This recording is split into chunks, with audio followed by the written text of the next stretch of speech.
김봉신의 오차범위 시간입니다. 김봉신 메타보이스 부대표 나오셨습니다. 안녕하세요. 안녕하십니까. 예, 여론조사 하나하나씩 좀 뜯어보겠습니다. 오늘 전국 지표조사가 나왔습니다. 전국 지표조사가 탄핵 때까지는 원래 격주로 하다가 이제 매주 낸다고 지금 해서 자주 이제 매주 목요일마다 나와요. 예, 가장 들여다보고 싶은 것은 역시나 탄핵 인용에 대한 부분인데, 탄핵 심판을 인용에 파면해야 한다는 의견이 55%, 탄핵 심판이 기각돼 직무에 복귀해야 한다는 의견이 40%로 조사됐는데, 이게 지금 과거하고는 좀 어떻게 달라졌는지 비슷한지 좀 설명해 주시죠. 먼저 전국지표조사 개요를 말씀드리면 엠브레인 퍼블릭, 케이스터 리서치, 코리아 리서치, 한국 리서치 등 4개의 회사가 조사를 하고 있습니다. 의뢰처는 없고요. 자체 조사이고, 지난 3일에서 5일 전국 만 18세 이상 남녀 대상으로 가상번호 전화면접 방식으로 1,005명을 추출해 조사를 했습니다. 오늘 소개드리는 모든 여론조사는 중앙선거여론조사심의위원회 홈페이지를 참조하시면 되겠고요. 지금 보시면은 지난 그 1월 4주 대비해서 1월 4주에는 파면, 그러니까 인용해야 한다, 탄핵을 인용해 파면해야 한다가 57, 이번 주 오늘 발표된 조사에서는 55, 2%포인트 좀 적어졌는데요. 거의 대동소이하게 비슷한 흐름이라고는 할 수 있습니다. 다만 그 한 주 전에는 57, 38이었습니다. 그러니까 직무에 복귀해야 된다가 38, 약 한 19%포인트 격차였는데, 지금은 55대 40이니까 15%포인트 격차로 격차가 오차범위 내에서 미세하게 줄어든 것처럼 보이는 것이 사실입니다. 이거를 보자면은 뭐 뒤에 우리가 또 설명도 하겠지만은, 이게 양당을 중심으로 좀 지지층들이 결집하고 잘 모름, 무응답 이런 게 좀 줄어드는 경향이 여러 여론조사에서 좀 나타나는 거 아닌가, 그런 생각이 들어요. 맞습니다. 여러 여론조사에서 지금 거의 중도층이라든지 무당층이 없어지는 거 아니냐 할 정도로 그렇게 점점 줄어서, 여론조사라는 건 사실 선착순 1,000명 뭐 이런 거하고 비슷하기 때문에요. 먼저 와서 응답을 해버리면 나머지 분들은 응답을 못하게 되면 그건 반영이 되지 않죠. 투표하고는 다릅니다. 투표는 정해진 시간 동안 누구든지 와서 투표를 하면 전체가 다 반영이 되지만, 여론조사는 선착순이다, 이렇게 보시면 되겠고, 방금 말씀 주신 것처럼 이번 조사가 1월 4주 조사 대비해서 또 정당 지지도에서는 무당층이 줄어듭니다. 무당층은 줄어들고요. 그런 의미에서 좀 보자면은 방금 말씀 주신 것처럼 양쪽으로 진보나 보수 성향이신 분들이 더 많이 잡힌다거나, 또는 민주당과 국민의힘을 지지하시는 분들이 더 많이 응답의 적극성을 갖게 되는 것은 맞습니다. 다른 여론조사도 좀 살펴보겠습니다. 세계일보와 한국갤럽이 의뢰한 조사인데, 이것도 전화면접 조사고, 전국지표조사도 전화면접 조사인데, 여기에서는 탄핵 찬성 의견이 61%, 반대가 36이니까 꽤 차이가 나요. 그러니까 이게 여론조사마다 원래 조금씩 차이가 나는 거는 뭐 당연할 수도 있는데, 이거는 좀 어떻게 봐야 됩니까? 이 조사 같은 경우에는 이제 1월 31일부터 2월 1일, 방금 말씀 주신 것처럼 세계일보가 의뢰해서 한국갤럽이 조사를 했습니다. 이틀간 조사를 했고요. 마찬가지로 한 가상번호를 이용한 전화 면접으로 한 1,004명 정도 조사를 했습니다.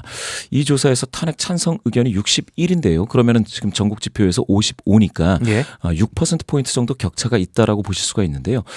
일단은 날짜로 따졌을 때에 1월 31일, 이거는 이제 2월 1일, 이때는 아무래도 연휴 직후라고 보실 수가 있겠고요. 그렇게 됐을 때는 조사를 했을 때 많은 분들이 집에서 쉬고 있다가 받으실 수가 있어서 제가 생각했을 때 이때 응답이 좀 더 수월하지 않았을까 하는 생각도 좀 해봅니다.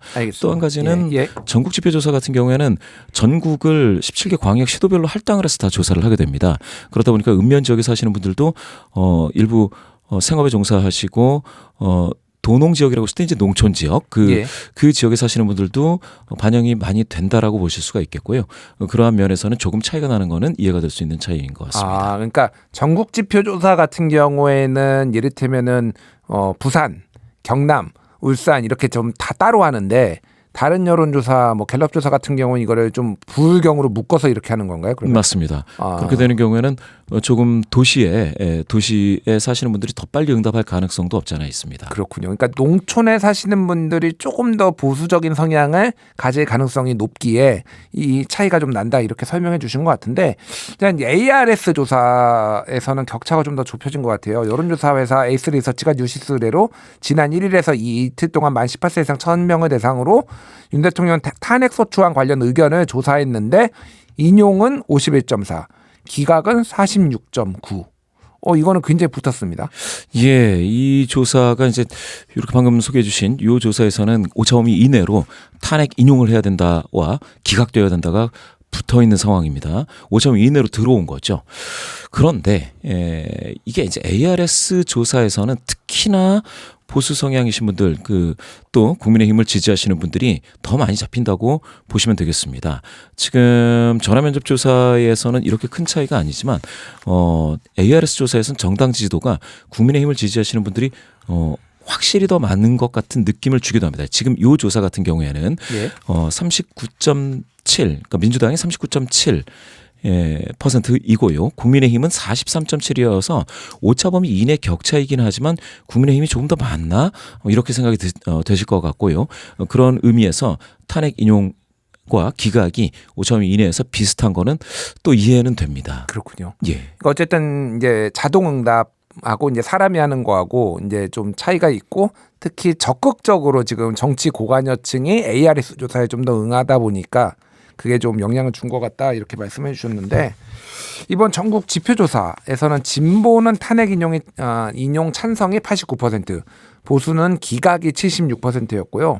반면에 이제 중도는 64% 인용을 얘기를 했으니 중도 진영에서는 상대적으로 더 진보만큼은 아니지만 탄핵을 해야 된다라는 쪽으로 좀 생각을 하는 것 같아요. 그러니까 이런 중도의 민심하고 탄핵 심판 변론기일에 등장한 윤석열 대통령의 어떤 태도, 이런 것이 좀 연관이 있어 보입니다만. 맞습니다.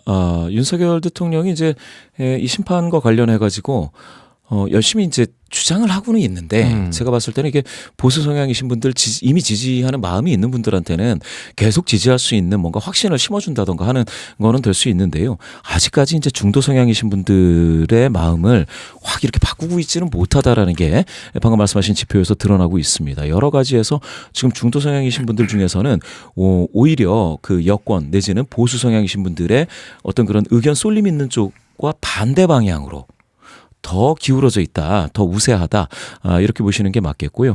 그러니까 전체 평균이 55%가 탄핵 인용인데 중도이신 분들 중에서는 64%니까 오히려 더 비율은 높은 비율입니다. 그러면 중도 성향이신 분들 중에서는 지금 보수 성향이신 분들하고는 이게 갈라져 있죠. 그러면 보수 성향이신 분들은 어떻게 보면 조금 뭐라고 해야 될까요? 고립되어 있다, 이렇게 봐야 될 것 같고요. 그렇게 봤을 때 윤석열 대통령의 어떤 탄핵 심판 과정, 이러한 과정에서의 신뢰는 좀 문제가 있는 것 같습니다. 중도 성향이신 분들까지 포괄하기에는 좀 어렵고요. 예. 그래서 전체적으로 봤을 때 지금 전체 평균에서 탄핵 심판 과정을 어느 정도 신뢰하느냐라고 헌법재판소에 탄핵 심판 과정을 물어보면 52%가 신뢰한다라고 합니다. 또 신뢰하지 않는다가 43%니까 오차 범위를 넘어서서 헌법재판소의 탄핵 심판 과정이 신뢰를 받고 있다라고 볼 수가 있겠고요. 또한 중도 성향이신 분들 중에서도 신뢰한다가 62니까 이것 역시 전체 평균보다 비율상 더 높은 비율로 지금 헌법재판소에게 신뢰를 보내고 있다, 이렇게 보시면 될 것 같습니다. 그렇군요. 그런데 어쨌든 헌법재판소에 대한 신뢰와 대통령이 탄핵돼야 된다 말아야 된다, 요거를 보면은 상대적으로 신뢰도가 조금 탄핵 인용돼야 된다라는 것보다는 상대적으로 좀 떨어지는 거 아닌가. 예. 뭐 그렇게 보면은 최근에 어떤 헌법재판소에 대한 국민의힘과 윤석열 대통령 측의 뭐 어떤 뭐 이념적 성향의 문제가 있다, 이런 문제 제기들이 약간 국민들한테 좀 받아들여진 거 아닌가, 약간 이런 생각도 들기는 해요, 살짝. 예, 그럴 수도 있는데요. 또 다른 측면에서는 그러니까 헌법재판소라고 했을 때 지금은 그 보수라든지 여권에서는 이제 헌법재판관 각각에 대해서 문제 제기를 좀 하지 않습니까? 그런 측면이 받아들여지느냐.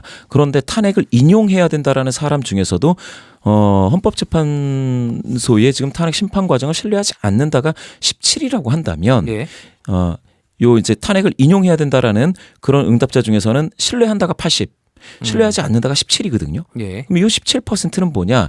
제가 봤을 때는 또 반대로 탄핵 지금 심판을 하고 있는 헌법재판소 헌법재판관 중에 일부의 목소리를 또 신뢰하지 않는다.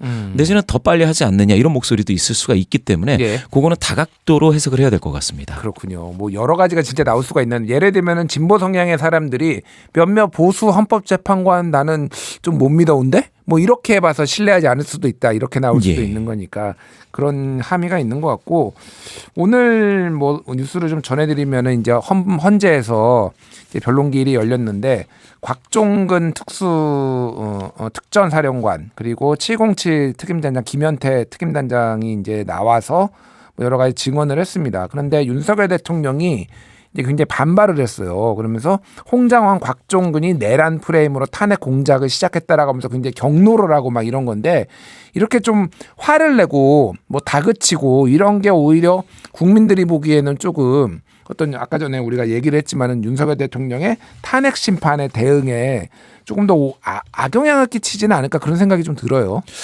그렇습니다. 이 사실 탄핵 심판 과정에서 윤석열 대통령이라든지 과거에 뭐 같이 일을 하셨다라는 참모 내지는 이제 군 쪽의 관계자들이 말이 더 안 맞는다든지 서로 간에 책임을 전가한다든지 방금 말씀하신 것처럼 거기에서 조금 이제 불미스러운 어떤 그런 표현들이 나온다든지 이렇게 되면 사실 이게 서로 간의 주장이 안 맞는 거지 않습니까? 예. 그러면은 만약에 정말로 그 어떤 주장이 이게 이제 선의에 의해서 이러한 일들이 일어났다라고 할 것 같으면 그러면은 그 과정에 있었던 사람들이 전부 다 하나같이 일심동체가 돼서 우리는 선의를 이루기 위해 애국심을 발휘하기 위해 이렇게 했다라는 게 돼야 되는데 사실 제가 봤을 때는 중도이신 분들을 마음을 잡기에는 조금 그런 과정이 많이 아쉽습니다. 알겠습니다. 이번에는 정당 지지율 살펴보겠습니다. 세계일보가 의뢰해서 한국갤럽이 조사한 결과에 따르면 여당 후보, 정당 대결이네요. 여당 후보 당선을 원한다는 응답이 40%, 야당 후보를 원한다는 응답이 52%였어요. 그러니까 뭐 50대 40 뭐 요 정도면은 요 정도가 좀 비슷하게 나오는 것 같은데 결국은 그러니까 정권 교체를 원한다. 야당 후보라는 거는 결국은 정권 교체를 원한다가 한 절반 그리고 정권 재창출을 원한다가 한 뭐 10분의 4 뭐 이 정도로 지금 트렌드가 나오는 것 같아요. 예, 맞습니다. 요 12%포인트 격차, 그러니까 정권 유지 40, 정권 교체 52에서 12%포인트 격차는 생각보다 큰 격차라고 볼 수가 있겠고요. 더군다나 이제 전화 면접은 대표성이 ARS보단 좋은데 그런 조사에서 이 12%포인트의 격차라는 거는 여당이 많이 분발해야 될 것 같습니다. 이거를 극복하기 위해서는 지금 만약에 조기 대선이 된다면 이 짧은 기간 동안 이게 극복이 될런지 잘 모르겠고요. 상당히 큰 격차이죠. 이게 제가 질문을 좀 중간에 끼어들어서 죄송한데 이게 큰 격차인가요? 어떤 분들은 아니 이거밖에 차이가 안 나? 한 6대 3 정도 나와야 되는 거 아니야? 뭐 이렇게 말씀하시는 분들도 있는데 근데 지난번에 작년 4월에 있었던 총선의 전국 득표율을 보면은 국민의힘하고 민주당하고 5%포인트 정도 차이가 났더라고요. 보니까 전체를 다 표를 다 이제 지역별로야 당연히 다르겠지만은 다 합쳐서 보면은 그런 걸로 따지면은 이게 격차가 좀 크다라고 볼 수도 있는 것 같고요. 그렇죠. 이 사실은 대선에서는 3%포인트 정도 격차만으로도 격차가 있었다라고 주장할 수가 있습니다. 아, 그렇군요. 예, 총선에서 5%포인트면 결코 적은 게 아닌데요. 예. 그 총선에서도 사전에 여론조사를 했을 때 그러면 어디가 됐으면 좋겠느냐, 야당이 되는 게 좋겠느냐, 여당이 되는 게 좋겠느냐라고 했을 때 야권이 되는 게 좋겠다라는 응답이 꾸준히 좀 많이 나왔습니다. 그랬을 때 결과적으로 그러면 투표를 해봤더니 5%포인트 격차가 났었다, 이렇게 볼 수가 있는 건데요. 예. 그런 의미에서 본다면 지금 대선에서 12%포인트 격차가 정권 교체를 원하는 응답이 그렇게 우세하다라는 건 큰 겁니다. 실제 지난 2022년 대선에서는 0.73%포인트 격차로 윤석열 대통령 당선이 됐는데요. 그렇게 따진다면 지금 12%포인트의 격차로 정권 교체를 해야 된다라는 그런 목소리가 더 우세하다라는 거는 굉장히 큰 거죠. 예. 이게 6대 6대3 말씀 주셨는데 그렇게 이제 그런 어떤 마음 내 마음은 그 정도다라고 하시는 분이 있을 수는 있는데 그렇게까지 심한 격차가 나지는 않습니다. 여론조사에서도요. 예. 그러니까 탄핵이 인용되어야 된다, 그러니까 뭐 기각돼야 된다라고는 별개로 또 이렇게 선거 같은 경우에는 지지층 결집이 있기 때문에 그래서 그 정도로 큰 차이가 나기는 힘들다 이렇게 좀 이해를 하면 되는 거죠. 그러니까. 맞습니다. 알겠습니다. 근데 어쨌든 2017년 당시에 이제 박근혜 대통령 탄핵 전후로 해가지고 그때 당시에 이제 새누리당의 지지율이라든지 그거를 현재하고 비교를 해봤을 때 국민의힘이 상당히 선전하는 거 아니냐. 이런 얘기들이 또 나와요. 좀 어떻게 비교가 좀 이렇게 될까요? 두 당시하고? 예, 당시하고 좀 비교를 해본다고 하면 당시에는 국민의당 안철수 당시 대표가 이제 이끄는 국민의당이 있었고요. 또 하나는 바른정당도 있었습니다. 예. 바른정당이죠. 예, 그때 이제 유승민. 물론 이제 그 두 정당은 모두 다 탄핵에 참여했던 정당들이고요. 그리고 제3정당이었습니다. 당시에 민주당의 지지도가 40에서 44 사이였습니다. 30% 후반도 있었습니다. 그러면 지금 더불어민주당이 지금 지지도나 그때 지지도나 사실 큰 차이는 없거든요. 탄핵 전국에서. 예. 민주당은 큰 차이가 없습니다. 다만 제3지대에 중간 정도 되는 사이즈의 정당이 있었느냐를 보면 지금은 그런 정당이 없습니다. 당시에는 국민의당도 있고 바른정당도 있었으니 새누리당이 굉장히 위축되는 것이 이상하지 않았죠. 왜냐하면 많은 분들이 다른 제3의 정당을 선택할 수 있는 메뉴판이 다양했던 겁니다. 예. 그런데 지금은 그렇지 못하다. 당시에 보수 성향이신 분들이 새누리당 하시는 만큼이나 바른정당도 지지를 했었고요. 중도에서는 국민의당도 또 많이 선택을 했었습니다. 예. 이런 여러 정당이 있는 경우와 지금처럼 국민의힘 하나 있고 개혁신당이 있긴 있지만 지나치게 좀 작습니다. 예. 3% 4% 정도 얻기도 하고 이러는데요. 그렇게 따진다면 국민의힘이 이렇게 몰려있는 게 이상하지가 않습니다. 그 과정에서 보게 될 것 같으면 탄핵 과정에서 과거 새누리당 같은 경우엔 그 비박계가 하나의 연구 모임처럼 있다가 떨어져 나오는 과정이 있었는데 지금은 그렇게 되지 못했죠. 국민의힘 내에서는 그러면 굉장히 문단속을 잘했다라는 건데요. 그런 차원에서 봤을 때는 국민의힘 지지도가 이렇게까지 오는 게 이상하지 않고요. 또 다른 측면에서 2017년 탄핵은 스캔들이었습니다. 예. 약간 추문성 내용도 많았죠.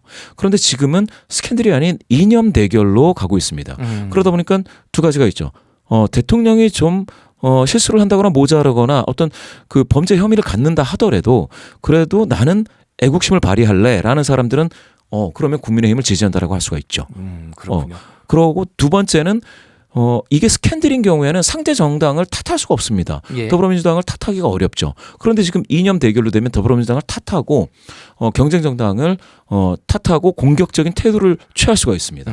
그런 측면에서는 계속해서 지금처럼 굉장히 보수 성향이신 분들, 국민의힘을 지지하시는 분들이 그 응답 적극성도 강해지고 굉장히 공격적인 태도를 취하고 심지어는 일부 폭력적인 사태가 일어나는 것도 이 과정이다라고 보실 수 있습니다. 알겠습니다. 그러니까 정당의 선택지가 지금 그때하고는 다르게 적다라는 거하고 조금 더 이를테면은 야당의 줄 탄핵이 이게 지금 문제가 있었다. 대통령이 설령 잘못했다고 하더라도 그 원인 제공은 민주당이었다라는 것들이 어느 정도 보수층에는 설득력이 있다. 이렇게 좀 설명해 주신 것 같습니다.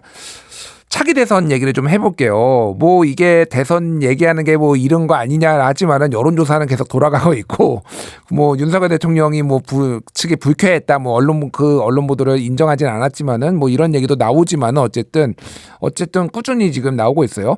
전국 지표조사 결과 먼저 소개를 하면은 대선 후보 호감도가 이재명 37, 오세훈 27, 김문수 26, 홍준표 23, 한동훈 20. 이거는 호감도고요. 차기 대통령 적합도는 이재명 32, 김문수 12, 오세훈 8, 홍준표 7, 한동훈 6. 그리고 태도 유보가 24. 이렇게 지금 나왔는데 이거는 이제 양자 대결이나 이런 건 아니지만 요거에 좀 함의라는 게 어떤 게 있을까요? 일단은 보시면 이번 조사가 사실상 전국지표 조사에서 말씀 주셨다시피 탄핵 인용과 기각에 격차가 조금 좁혀졌다라고 보실 수 있는데요. 그런데 놀랍게도 이재명 대표에 대한 다자 적합도는 또 미세하게 올라갔습니다. 지난 조사가 28이었는데 32가 됐거든요. 김문수 장관은 14에서 12가 됐습니다. 전부 다 5점 이내의 변동이라서 특별히 이렇게 의미를 두기는 그렇지만 예. 이재명 대표가 더 낮아지는 게 이상하지 않을 텐데 비슷하게 됐다라는 것들은 한번 눈여겨보실 필요가 있습니다. 그거는 탄핵 국면에서 이제는 탄핵 국면에서 사람들의 마음이 조기 대선 국면으로 가고 있는 건가? 라는 생각을 해보실 수 있겠고요. 그 의미에서 처음에 말씀 주셨던 후보의 인물의 호감도라는 부분에서 아직은 오세훈, 김문수, 홍준표, 한동훈 등 지금 여권 주자들이 호감도가 30%를 못 넘고 있습니다. 예. 유일하게 이재명 대표가 이제 30%를 넘는 정도인데요. 37입니다. 그러면은 사실은 저는 호감도 이거는 개별 인물마다를 묻는 건데요. 인물마다 호감하느냐 비호감하느냐 각각을 묻는 건데 거기에서 40% 선이 사실은 당선될 수 있느냐 없느냐를 이야기하는 선이라고 저는 보고 있습니다. 그랬을 때 거기에 가까이에 있는 사람은 이재명 대표 한 명입니다. 예, 알겠습니다. 한국 갤럽의 이제 여론조사를 좀 소개를 하겠습니다. 이게 양자 대결 뭐 한 건데요. 이재명 50, 김문수 37, 이재명 47, 오세훈 43, 이재명 47, 한동훈 34, 이재명 47, 홍준표 39. 이렇게 나와서 이게 특징이 보니까 이재명 대표는 좀 안정적으로 김문수 후보랑 붙었을 때만 50으로 나오고 나머지는 비슷하게 나오고 보수 진영의 후보들은 이게 좀 들쑥날쑥해요. 이건 좀 어떻게 봐야 되는 건가요? 그렇습니다. 방금 말씀 주신 요 내용을 보면 오세훈 후보, 오세훈 시장만 이재명 대표와 5점 이내에서 격돌하고 나머지 분들은 김문수, 한동훈, 홍준표 이런 분들은 5점 이를 밖에 벗어나서 좀 열세입니다.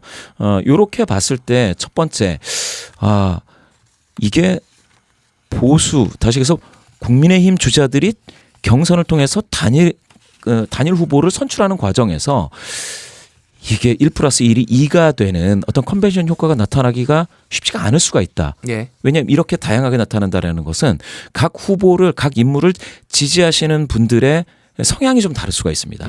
그렇게 되면 이탈할 가능성도 일부 있다가 하나고요. 두 번째는 이재명 대표라고 하더라도 오세훈 시장처럼 어떻게 중도 소구력을 가지고 있는 사람과 격돌할 때에는 무조건 낙승을 하기에는 조금 갸우뚱할 법하다. 왜냐? 5점 이내로 붙는 결과도 없지 않아 있다. 예. 여기 하나가 있고요. 그다음에 전화 면접에서는 이렇게 김문수 장관이 같은 당에 있는 오세훈 이런 시장보다는 조금 덜 나오는데요. 전화 면접에선. 예. 지금은 오세훈 시장이 43 나올 때 김문수 장관은 37 나오지 않습니까? 예. 그러면 좀 그 한국갤럽 조사에서는 조금 더 낮은데요. ARS에서는 좋을 때가 가끔 있습니다.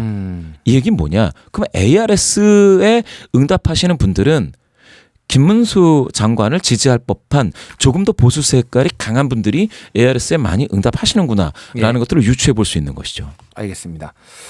예, 뭐 이제 추후에도 아마 여론조사에서 양자 대결 뭐 이런 것들 저희가 많이 소개할 시간이 있을 것 같고요. 향후 전망을 좀 여쭤볼게요. 어쨌든 지금은 탄핵 이제 변론길 탄핵 심판이 계속 진행되고 있고 거기에 따라서 좀 영향을 받을 것 같은데 앞으로 이제 이게 여론에 큰 영향을 줄 만한 정치적 이벤트 이런 것들이 좀 어떤 게 있을까요? 역시 제가 봤을 때는 탄핵 그 결과 헌법재판소의 심판 결과가 아주 큰 영향이 있다고 보는데요. 그 이유 중에 하나는 사실은 지금 윤석열 대통령의 대립각을 이루는 그러니까 대항마가 되는 사람이 이재명 대표였지 않습니까? 예. 그런데 윤석열 대통령이 만약에 탄핵 인용이 돼서 파면이 되는 순간 이재명 대표 같은 경우에는 그렇게 대항마가 되어 있는 사람도 같이 좀 뭐라고 할까 이미지가 퇴색되는 경우가 있습니다. 옛날 사람이 되는 거죠. 그러니까 이재명 윤석열 구도가 지난 대선부터 최근 2년 반 동안 계속 유지가 됐는데 윤석열 대통령이 퇴장하면은 이재명 대표도 같이 조금 그렇죠. 옛날 사람 그렇습니다. 이거 이재명 윤석열 시대를 넘어서 다음 시대로 뭐 이런 것들이 나올 수가 있다는 거죠. 그러면 이재명 대표는 좀 뭐랄까 새로운 면모 또 뭐 비전 이런 것들을 고민해야 되는 상황이 됐고요. 마찬가지로 그때 시점에서 국민의힘 주자들은 이제는 완전히 거리두기를 안 할 수 없는 상황이 되기 때문에 그러면 뭔가 새로운 걸 또 꺼내야 됩니다. 비전을 난 이런 거 생각한다라고 꺼내야 되는데 그런 보따리들이 과연 여야가 준비되어 있는지는 두고 봐야 되겠습니다. 그러니까 뭐 이제 국민의힘 같은 경우에는 탄핵이라는 윤석열 대통령 내란 계엄과 탄핵이라는 어떤 요게 허들이라면 이재명 대표는 옛날 사람 그리고 새롭지 않다. 오히려 이런 것들을 좀 넘어야 된다 이렇게 말씀해 주셨는데 다음에 또 여론조사 나오면 저희가 분석해 보겠습니다. 오늘 여기까지 하겠습니다. 김봉신 메타보이스 부대표님이었습니다. 감사합니다. 고맙습니다.